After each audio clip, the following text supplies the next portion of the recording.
새벽 2시 화장실에 가려던 내 발걸음이 멈췄습니다. 거실에서 들려오는 남편의 목소리, 그리고 며느리의 목소리. 이 늦은 시간 전혀 어울리지 않는 그 두 사람은 무슨 이야기를 하고 있었을까요? 안녕하세요. 간반 이야기입니다. 오늘은 어떤 할머니의 기막힌 사연을 들려드리려 합니다. 평생을 가족을 위해 헌신하며 살아온 그녀에게는 40년을 함께한 남편, 사랑하는 아들과 며느리, 그리고 귀여운 손녀까지 평범하지만 행복한 일상을 살고 있었죠.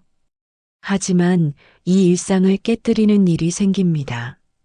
하지만 나이 들었다고, 약하다고 얕잡아 본 그들은 곧 깨닫게 됩니다. 68년을 살아온 여자가 결코 만만하지 않다는 것을. 구독과 좋아요는 여러분의 인생을 이야기하는데 큰 도움이 됩니다. 새벽 2시, 윤정혜는 화장실에 가려고 침대에서 일어났다. 복도를 지나는데 거실에서 작은 목소리가 들렸다. 그녀는 발걸음을 멈췄다. 그쪽으로 알아보는 게 확실해. 남편 윤기철의 목소리였다. 70세인 남편은 평소 밤 11시면 잠자리에 들었다. 지금 이 시간에 누구와 이야기하는 걸까? 그럼 얼마나 걸려요? 며느리의 목소리였다. 그녀는 복도 모퉁이에 몸을 숨긴 채 귀를 기울였다. 한두 달. 급하게 하면 이상하게 생각할 수 있어. 알겠어요. 그럼 그거는요? 서류 준비 중이야. 조금만 기다려. 빨리 됐으면 좋겠어요. 진짜 답답해서. 나도 알아.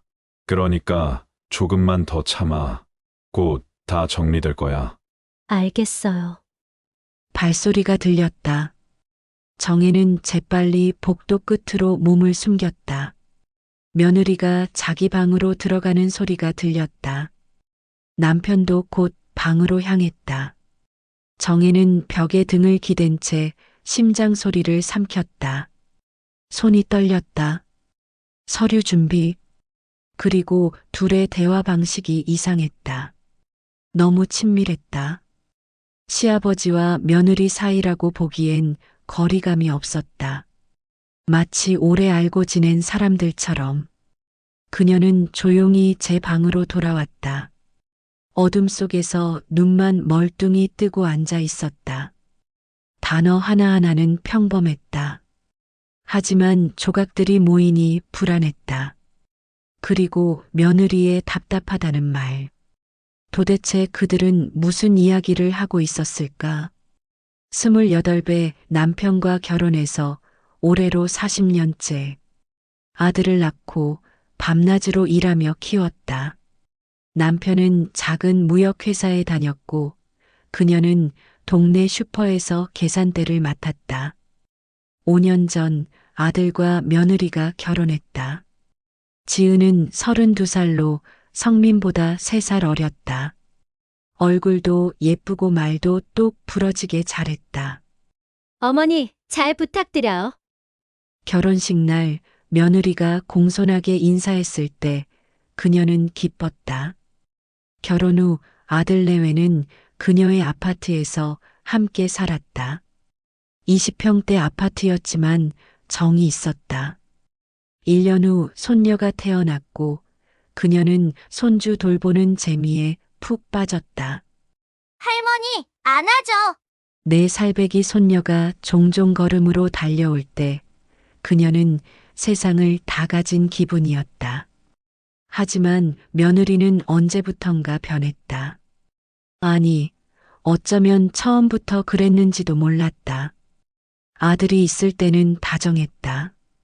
하지만 아들이 출근하고 집에 그녀와 며느리만 남으면 표정이 돌변했다. 어머니, 설거지 좀 제대로 해주세요. 기름기가 남아있잖아요. 애 재우는 방식이 너무 구식이에요.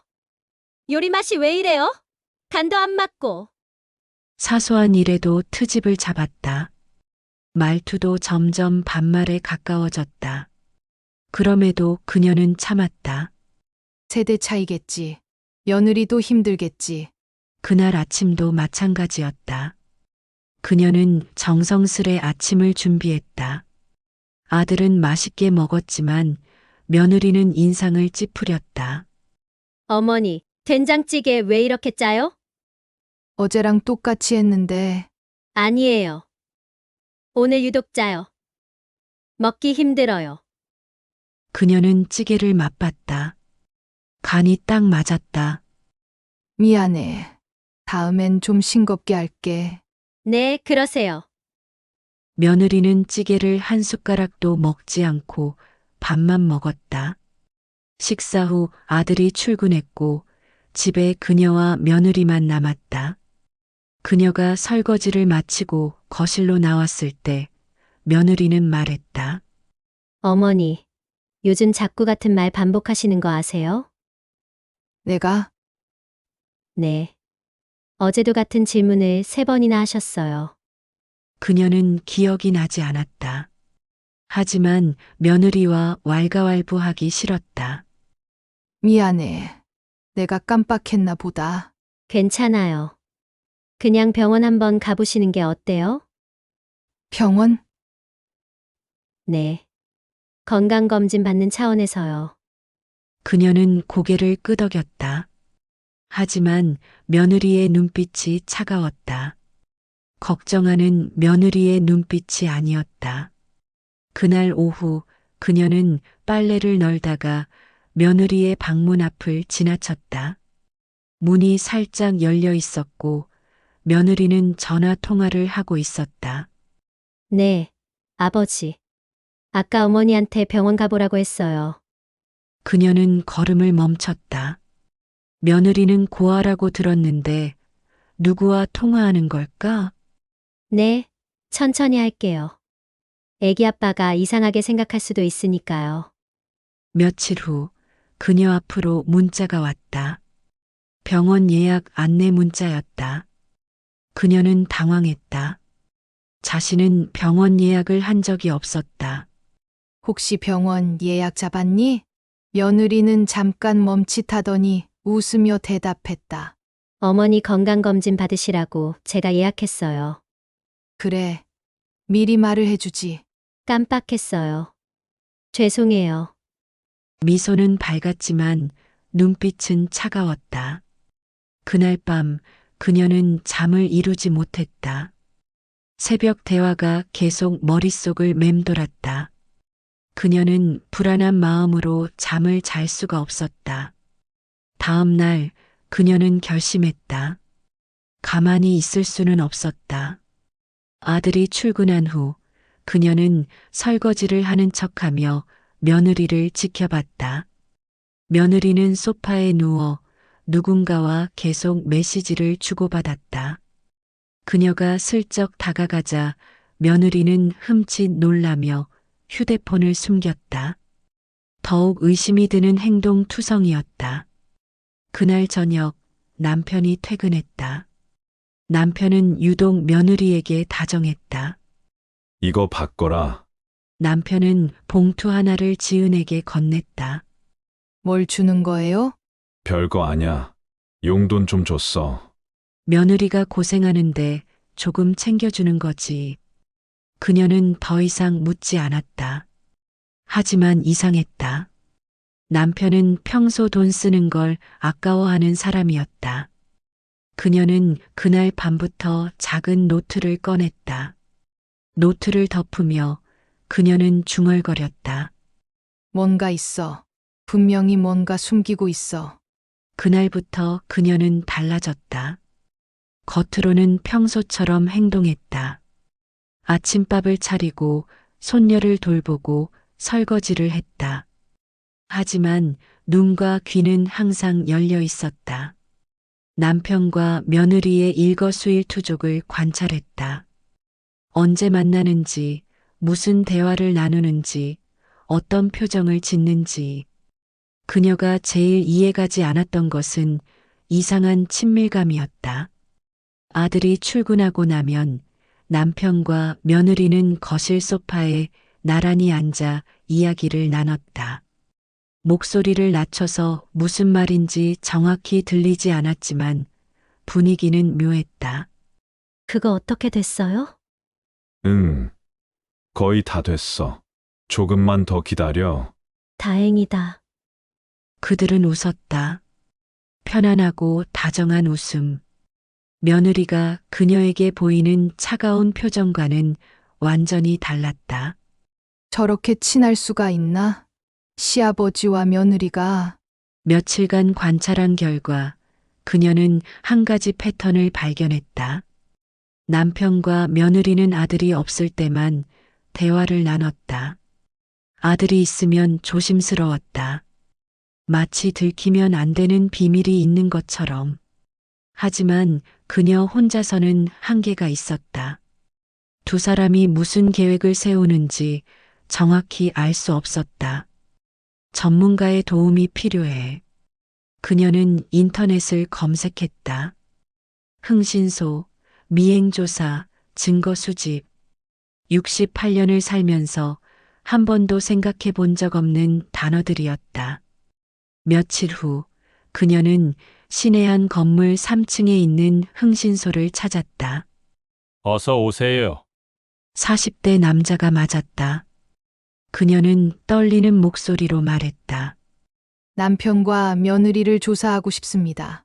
어떤 내용을 알고 싶으신가요? 둘이 뭔가 숨기고 있어요.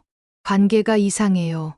그녀는 새벽에 들은 대화, 며느리의 냉대, 남편이 건네는 돈봉투, 둘이 나누는 묘하게 친밀한 대화들을 설명했다.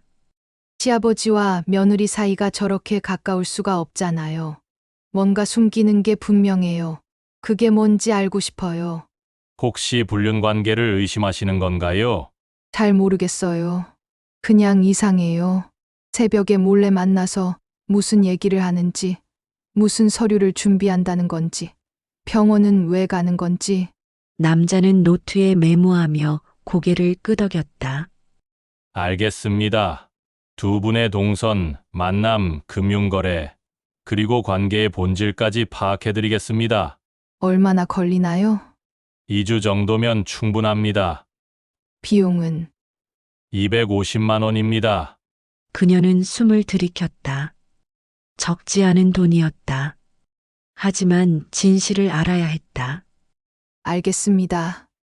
부탁드립니다.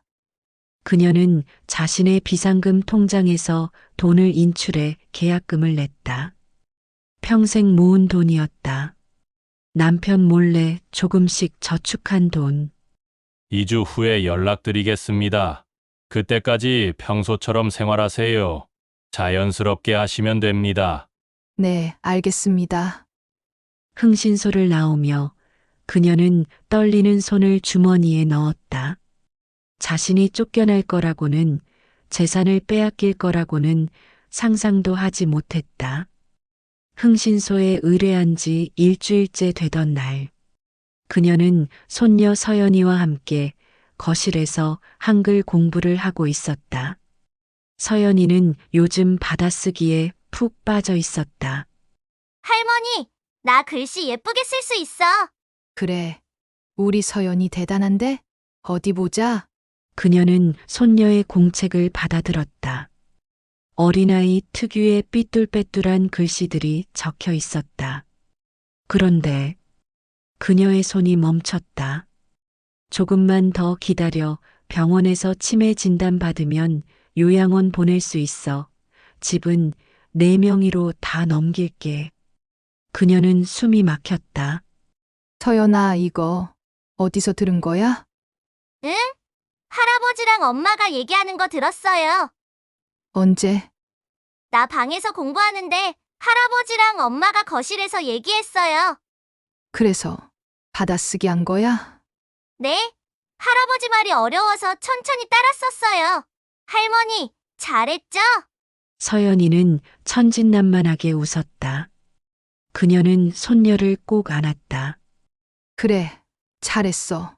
우리 서연이 정말 잘했어. 할머니, 왜 울어요? 아니야. 안 울어. 너무 기특해서 그러는데 이 공책 할머니가 갖고 있어도 될까? 그럼요. 손녀가 자기 방으로 돌아간 후 그녀는 공책을 펼쳐들고 한 글자 한 글자 다시 읽었다. 손이 떨렸다. 치매 진단, 요양원, 진명의 이전, 아들에게는 나중에 알림. 모든 게 명확했다. 의심이 아니었다. 확실한 계획이었다. 그녀는 공책을 가슴에 안았다. 눈물이 흘렀다. 2주 후, 그녀는 다시 흥신소를 찾았다. 남자는 두꺼운 파일을 내밀었다. 조사 결과입니다. 파일을 펼치자 사진들이 나왔다. 남편과 며느리가 카페에서 만나는 사진, 은행에 함께 들어가는 사진, 법무사 사무실 앞에서 찍힌 사진. 먼저 금융거래 내역입니다. 남자는 서류를 펼쳤다. 남편은 지난 10년간 며느리 계좌로 매달 50만 원을 송금했습니다. 총액 6천만 원입니다. 6천만 원이요? 그리고 최근 3개월 동안 부동산 명의 이전을 준비 중입니다.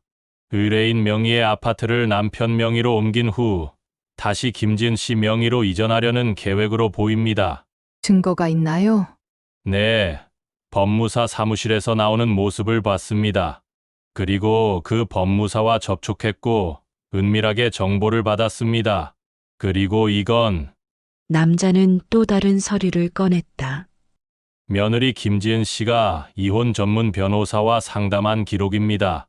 재산 분할 방법에 대해 문의했습니다. 이혼 준비를 하고 있다는 거군요. 네, 집과 재산을 확보한 후 이혼할 계획으로 보입니다. 그녀는 파일을 덮었다. 모든 게 명확했다. 고맙습니다. 필요하시면 법적 대응도 도와드릴 수 있습니다. 고민을 좀 더 해봐야 될 것 같네요. 그녀에게는 이제 한 가지 의문만 남았다. 왜 남편은 며느리를 이렇게까지 챙기는 걸까? 10년간 6천만 원을 보냈다. 재산까지 넘기려 한다.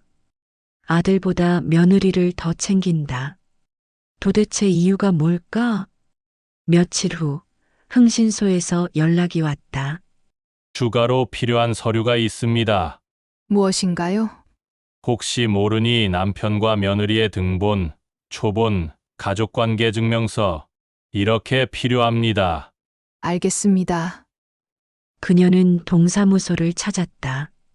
남편과 며느리의 서류를 모두 떼어 흥신소로 보냈다. 일주일 후 흥신소에서 다시 연락이 왔다. 나와서 직접 이야기를 듣는 것이 좋을 것 같습니다. 목소리가 심각했다. 그녀는 다음 날 흥신소를 찾았다. 무슨 일인가요? 남자는 서류 2장을 그녀 앞에 펼쳤다. 며느리의 출생 기록입니다. 1984년 9월 부산에서 태어났습니다. 어머니 이름은 박미라. 그녀는 고개를 끄덕였다. 며느리가 부산 출신이라는 건 알고 있었다. 그런데 이상한 점을 발견했습니다. 남자는 다른 서류를 꺼냈다. 남편분의 과거 기록을 조사했습니다. 1984년 3월부터 약 20개월 정도 부산으로 출장을 간 기록이 있습니다. 네, 기억납니다. 며느리분이 태어난 시기와 정확히 일치합니다. 그녀는 숨을 들이켰다. 그래서 더 조사를 해봤습니다. 부산 산부인과 기록을 확인했는데 남자는 잠시 멈칫하다가 말을 이었다. 며느리분 어머니 박미라 씨가 출산할 때 보호자로 등록된 사람이 윤기철 씨, 바로 남편이었습니다. 그녀는 처음에 잘 이해되지 않았다. 며느리가 남편의 친딸일 가능성이 큽니다. 그녀는 의자에 등을 기댔다. 머릿속이 하얘졌다. 확실한가요? 네. 출생 시기, 장소, 병원 기록 모두 일치합니다. 그리고 남편분이 10년간 보낸 송금 내역까지 고려하면 거의 확실합니다.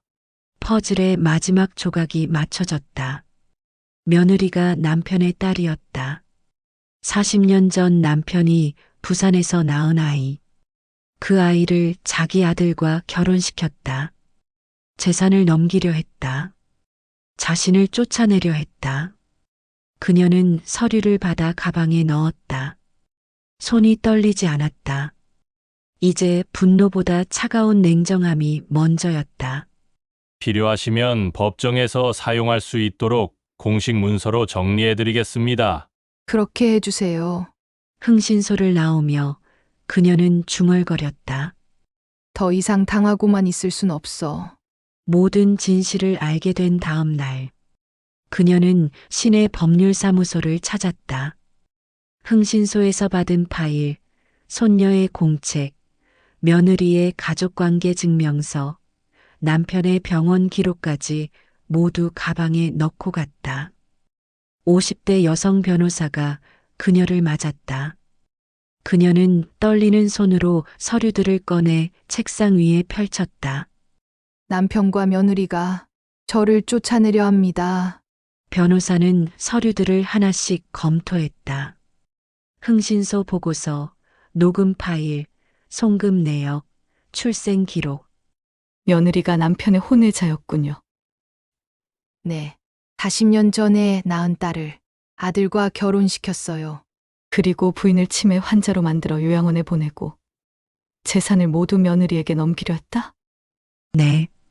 변호사는 손녀의 공책을 펼쳤다.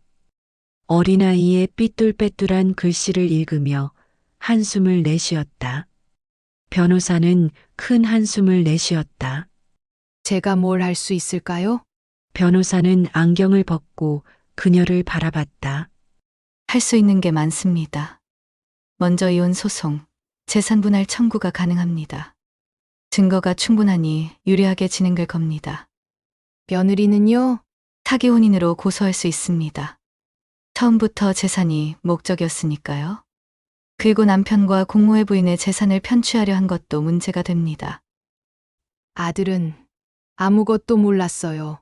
알고 있습니다. 아드님도 피해자입니다. 그녀는 고개를 끄덕였다. 어떻게 하고 싶으세요? 변호사의 질문에 그녀는 잠시 침묵했다. 그리고 천천히 입을 열었다. 정정당당하게 싸우고 싶어요. 제가 가진 걸 지키고 그 사람들이 한 짓에 대가를 치르게 하고 싶어요. 알겠습니다. 도와드리겠습니다. 그날 저녁 그녀는 아들에게 전화했다. 퇴근하고 엄마 좀 만나줄 수 있어? 그럼요. 근데 왜요? 무슨 일 있어요? 응. 중요한 얘기가 있어. 집에서 하면 안 돼요? 밖에서 만나자. 목소리가 심각했다. 아들은 불안한 듯 대답했다. 알겠어요. 어디서 만날까요? 1시간 후 그녀는 아들과 조용한 카페에서 마주 앉았다. 아들은 걱정스러운 얼굴로 그녀를 바라봤다.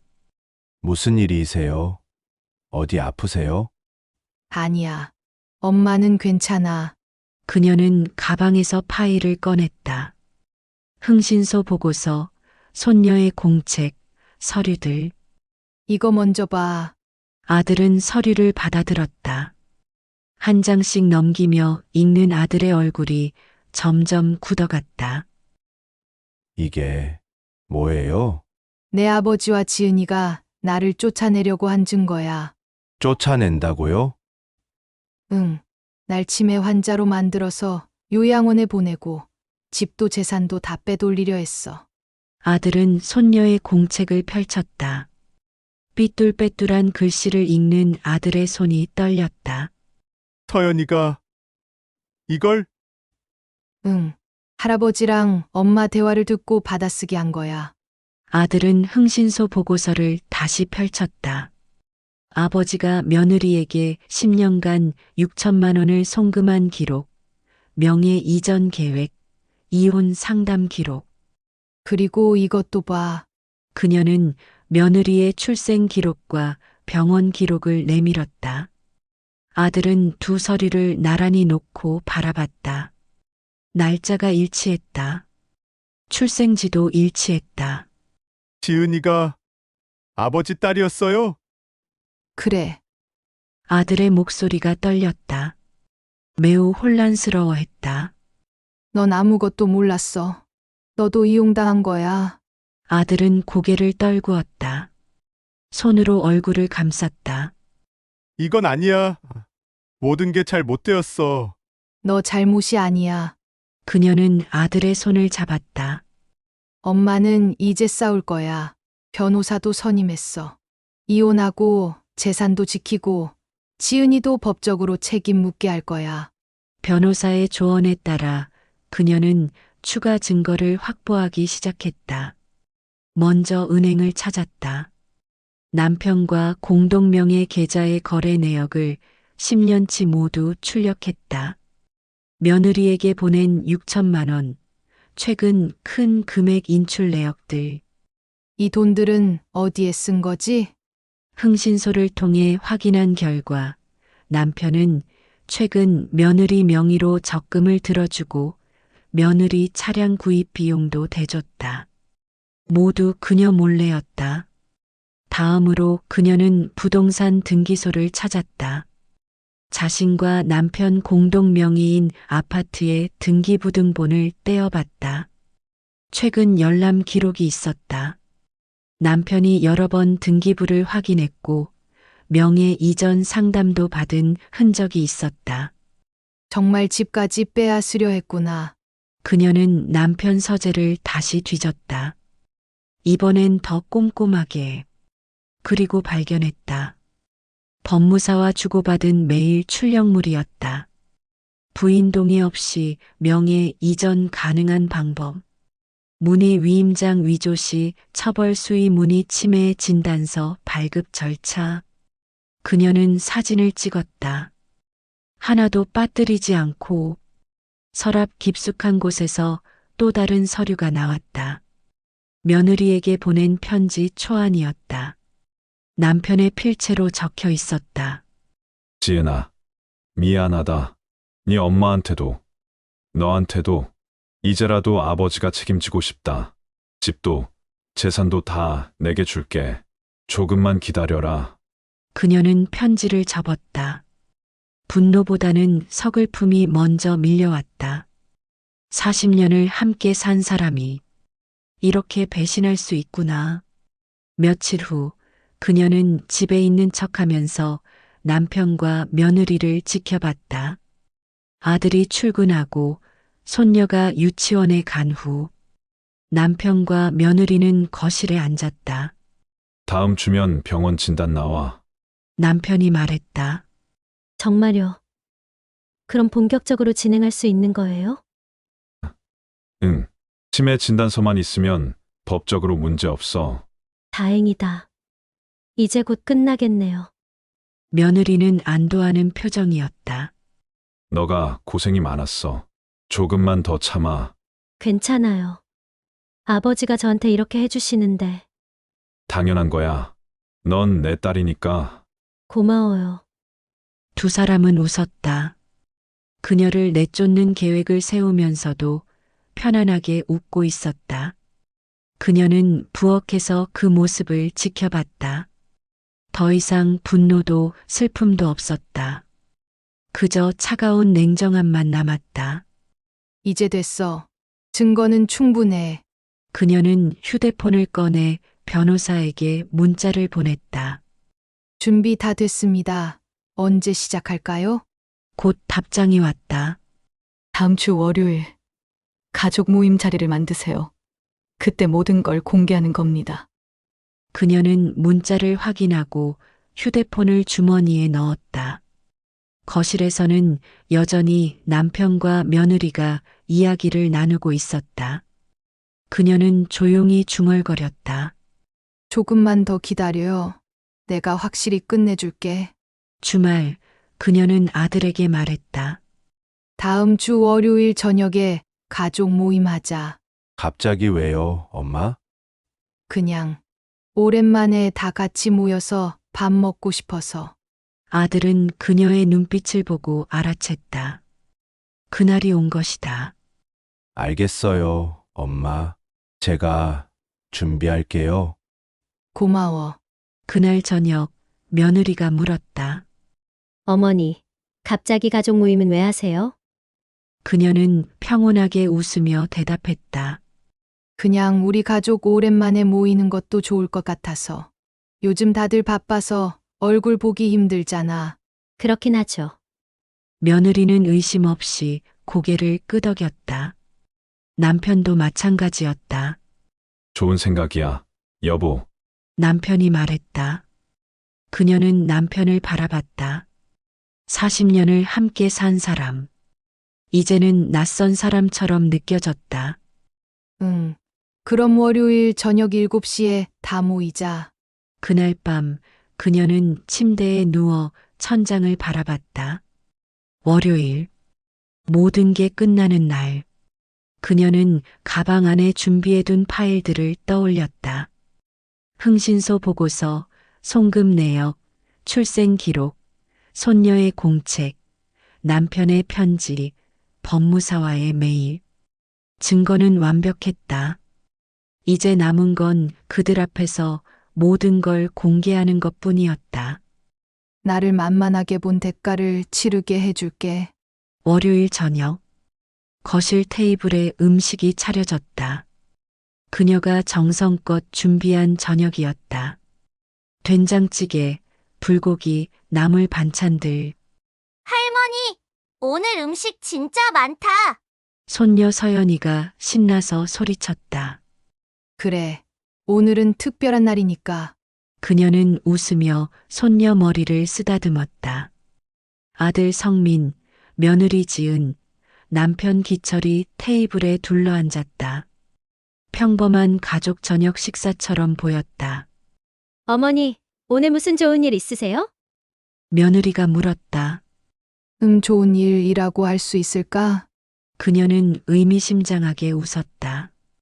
며느리는 고개를 갸우뚱했다. 자, 다들 먼저 식사하자. 식사가 시작됐다. 대화는 평범했다. 손녀 유치원 이야기, 아들 회사 이야기. 마치 그 대화들은 태풍의 눈에 들어와 있는 것 같았다. 식사 후 설거지까지 마치고 다시 거실에 모였을 때 그녀가 입을 열었다. 오늘 다들 모은 이유가 있어. 그녀는 소파 옆에 놓아둔 가방을 집어들었다. 남편과 며느리는 아무 생각 없이 그녀를 바라봤다. 할 얘기가 있어. 무슨 얘기? 남편이 의아해하며 물었다. 그녀는 가방에서 두꺼운 파일을 꺼냈다. 이것부터 보자. 테이블 위에 서류를 펼쳤다. 흥신소 보고서였다. 남편의 얼굴이 굳었다. 이게 뭐야? 당신과 우리 며느리를 조사해봤어. 조사. 며느리도 당황한 표정으로 서류를 바라봤다. 응, 흥신소에 의뢰했어. 당신들이 뭘 숨기는지 궁금해서. 그녀는 차분하게 말했다. 손도 떨리지 않았다. 2주 동안 낱낱이 알아봤지. 당신들이 어디서 만나는지, 무슨 대화를 나누는지, 은행에서 뭘 하는지. 서류를 한 장 넘겼다. 남편과 며느리가 카페에서 만나는 사진이 나왔다. 이건 지난주 수요일. 성민이 출근하고 두 사람이 카페에서 만났지. 또 한 장 넘겼다. 은행 앞에서 찍힌 사진. 이건 금요일. 같이 은행에 갔더라. 뭐 하러 갔을까? 며느리의 얼굴이 창백해졌다. 그리고 이건 그녀는 송금 내역을 꺼냈다. 10년간 매달 50만 원씩 총 6천만 원. 당신이 우리 예쁜 며느리한테 보낸 돈. 테이블 위에 내려놓자 숫자들이 선명하게 보였다. 첫 송금은 결혼도 하기 전이던데. 그것도 5년씩이나 더 먼저. 왜 돈을 보냈을까? 남편은 입을 열지 못했다. 며느리는 고개를 숙였다. 그리고 이건 법무사와 주고받은 메일이야. 남편이 작성한 메일 출력물을 펼쳤다. 부인 동의 없이 명예 이전 가능한 방법 문에 집을 당신 명의로 바꾸려고 했지. 내 동의 없이? 아들이 아버지를 노려봤다. 그리고 이것도 봐. 그녀는 며느리가 이혼 전문 변호사와 상담한 기록을 꺼냈다. 우리 고귀한 며느리는 이혼 준비를 하고 있었어. 거기에다 재산 분할 방법도 물어봤더라. 며느리는 고개를 들지 못했다. 그런데 말이야. 그녀는 잠시 멈췄다. 그리고 가장 강력한 증거를 꺼냈다. 손녀의 공책이었다. 이게 제일 충격적이었어. 공책을 펼쳤다. 어린아이의 삐뚤빼뚤한 글씨가 테이블 위에 펼쳐졌다. 그 글씨를 보고 한순간 정막이 흘렀다. 그 누구도 말할 엄두가 나지 않았다. 거실은 침묵했고 그 정막을 깨며 아들이 한 글자씩 읽어내려갔다. 서연이가 할아버지랑 엄마 대화를 듣고 받아쓰기 한 거야. 한글 공부한다고. 아들은 믿을 수 없다는 표정으로 딸을 바라봤다. 손녀는 무슨 일인지 모르겠다는 얼굴로 할머니를 쳐다봤다. 그녀는 남편을 똑바로 바라봤다. 나를 치매 환자로 만들어서 요양원에 보내려 했지? 그게 아니라 아니긴 뭐가 아니야. 여기 다 적혀 있잖아. 우리 손주가 또박또박 받아쓰기 한 거야. 그녀는 손녀를 안아주었다. 손녀는 여전히 무슨 일인지 몰랐지만 할머니 품에 안겼다. 며느리가 떨리는 목소리로 말했다. 어머니, 그건 저 사람이 너 아빠라고 나를 진짜 엄마라고 생각하는 건 아니지? 그녀의 목소리는 차갑고 단호했고 며느리는 흠칫 놀라며 더 이상 아무 말도 못했다. 그런데 내가 제일 궁금했던 건 말이야. 그녀는 마지막 서류를 꺼냈다. 왜 남편이 며느리를 이렇게 챙기는지, 10년간 돈을 보내고 재산을 넘기려 하고 나를 쫓아내려 하는지. 며느리의 가족관계 증명서와 병원 기록을 나란히 놓았다. 그래서 알아봤더니 둘이 아주 기막힌 관계더라고. 아들이 두 서류를 번갈아 봤다. 번갈아 옮기던 눈동자는 더 이상 갈 곳이 없었다. 지은이가 아버지 딸이에요? 남편은 아무 말 하지 않았다. 아니하지 못했다. 그녀는 남편을 바라봤다. 40년 전 당신이 부산 출장 갔을 때 그때 당신은 해서는 안 될 짓을 한 거야. 남편은 고개를 숙였다. 그리고 지금은 더더욱 해서는 안 될 짓을 한 것이고. 미안하다. 미안하긴 뭐가 미안해. 그녀는 목소리를 높였다. 40년을 속이고 내 아들을 이용하고 나를 쫓아내려 하고 재산을 빼돌리려 했으면서 미안하다고. 아들이 며느리를 돌아봤다. 당신 처음부터 알고 있었어? 며느리는 대답하지 못했다. 대답해. 처음부터 다 알고 나랑 결혼한 거야? 아니에요. 결혼하고 나서 알았어요. 결혼하고 알았다고? 아빠가 당신한테 돈을 보낸 게 언제부턴데? 그건 며느리는 울먹이며 대답했다. 정말 잘못했어요. 당신은 지금도 거짓말을 하고 있어. 사람이 어떻게 그럴 수 있어? 형광등에 비친 아들의 눈은 더없이 슬퍼 보였다. 그녀는 마지막 서류를 꺼냈다. 변호사 사무실 로고가 찍힌 문서였다. 나 이미 변호사 선임했어. 남편이 고개를 들었다. 이혼 소송 준비 끝났어. 재산 분할도 청구할 거야. 증거가 충분하니까 내가 유리하겠지. 여보, 진짜 미안해. 내가 잘못했어. 정신이 나갔었나 봐. 이미 늦었어. 그녀는 며느리를 바라봤다. 세아가 아니 김지은 씨 당신은 사기 혼인으로 고소할 거야. 처음부터 재산이 목적이었으니까.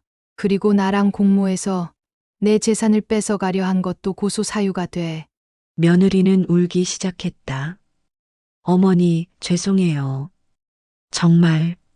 이제 와서 사과해봤자 소용없어. 그녀는 남편과 며느리를 번갈아 보며 말했다. 이 집에서 나가야 할 사람은 내가 아니라 당신들이야. 여보, 지금 당장 짐 싸서 나가. 남편은 할 말을 잃었다. 그녀는 아들을 바라봤다. 넌 선택해. 엄마랑 살 거야. 아니면 엄마랑 살게요. 아들은 단호하게 대답했다. 서연이도 데리고. 당연하죠. 아들은 며느리를 쳐다보지도 않았다. 그녀는 자리에서 일어났다. 오늘 할 얘기는 다 했어. 나머지는 변호사 통해서 진행할 거야. 거실은 침묵에 잠겼다. 며느리의 흐느끼는 소리만 들렸다. 그녀는 손녀의 손을 잡고 방으로 들어갔다. 뒤돌아보지 않았다. 그로부터 3개월이 흘렀다. 법정에 섰다. 그녀와 아들, 그리고 변호사.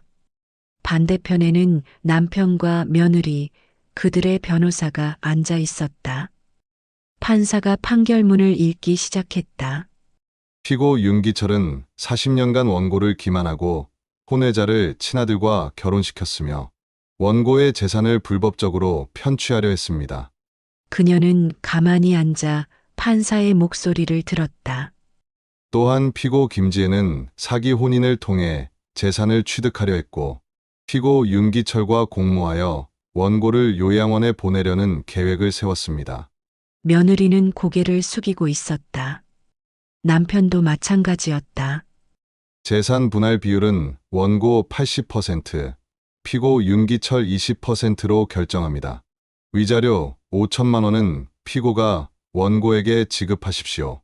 피고 김지혜는 사기 혼인 및 재산 편취 미수로 징역 1년, 집행유예 2년을 선고합니다. 판사가 망치를 두드렸다.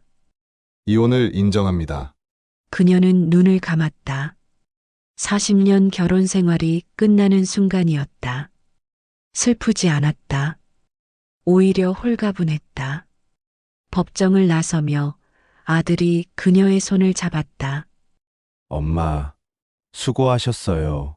응, 이제 끝났다. 뒤돌아보니 남편과 며느리가 법정 계단에 멍하니 서 있었다. 그녀는 그들을 보지 않았다. 앞만 보고 걸었다. 아들도 며느리와 이혼 절차를 밟았다. 서연이는 내가 데려갈 거야. 며느리는 저항하지 않았다. 할 수 없었다. 사기 혼인으로 유죄 판결을 받은 상황이었다. 정말 미안해, 오빠. 다시는 보지 말자. 아들은 차갑게 말했다. 처음부터 다 거짓말이었어. 사랑한다는 말도, 가족이 되고 싶다는 말도. 며느리는 울며 매달렸다. 하지만 아들은 돌아서지 않았다. 한 달 후 이혼이 확정됐다.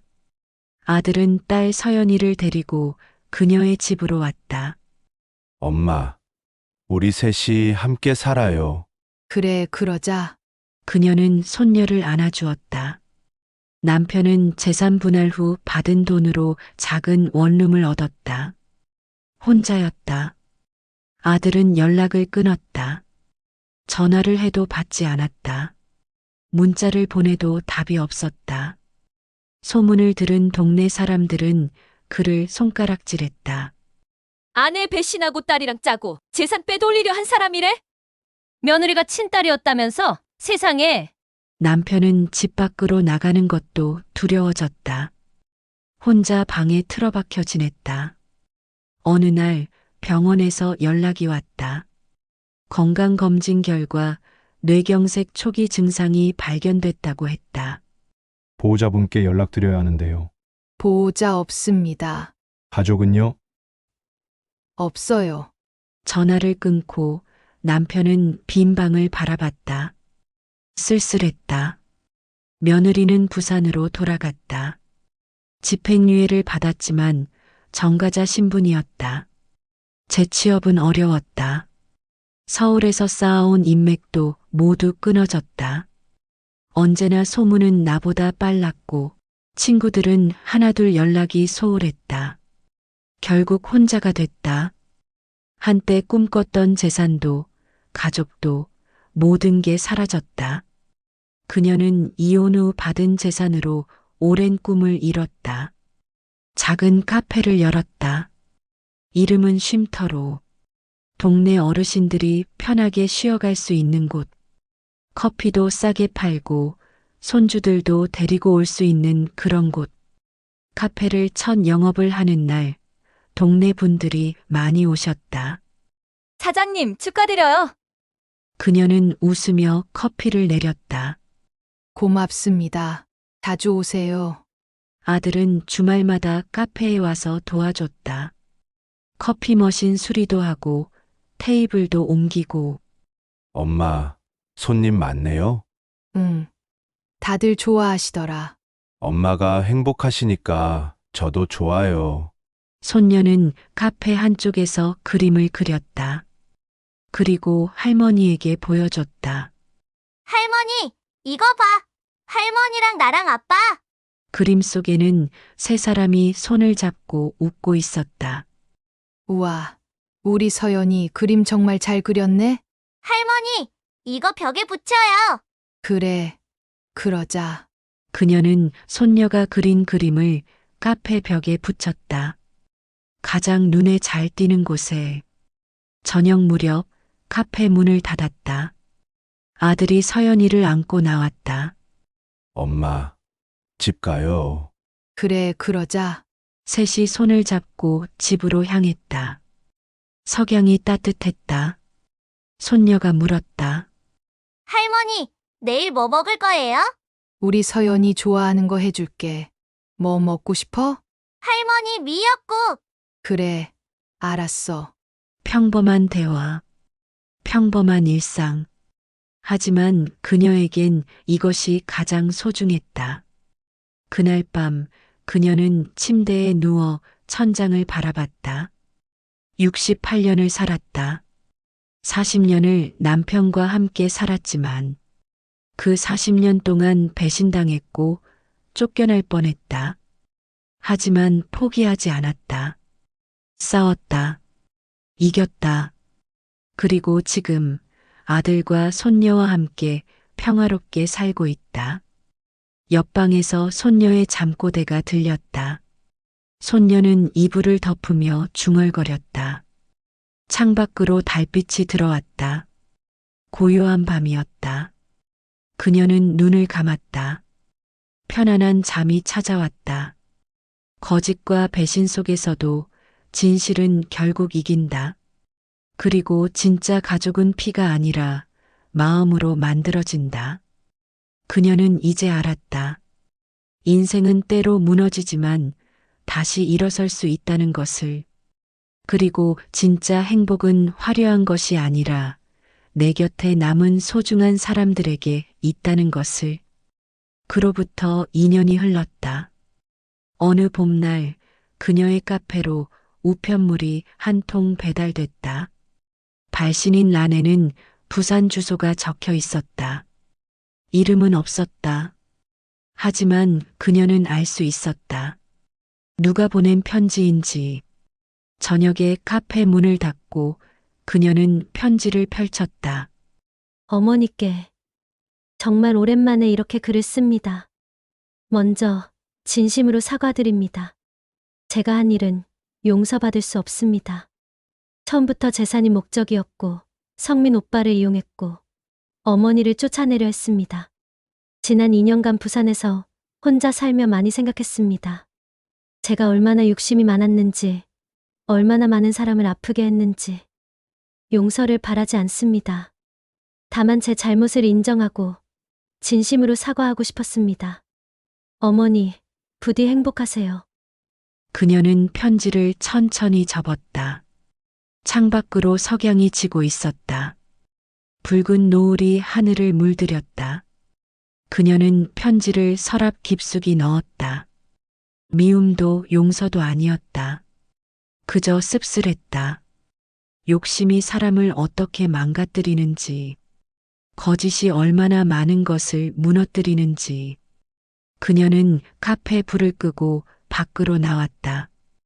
아들과 손녀가 기다리고 있었다. 셋이 손을 잡고 집으로 향했다. 그녀는 뒤돌아보지 않았다.